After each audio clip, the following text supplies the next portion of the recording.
Merhaba arkadaşlar, kanalımıza hoş geldiniz. Bugün sizler için Güzeller Güzeli Fahriye Evcen'in en güzel ve en özel karelerini sizler için hazırladık.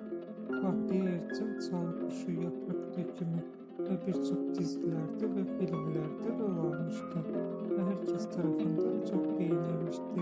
Biz de sizler için Fahriye Evcen'in en güzel ve en sempatik karelerini hazırladık. Bu videoların devamı gelmesi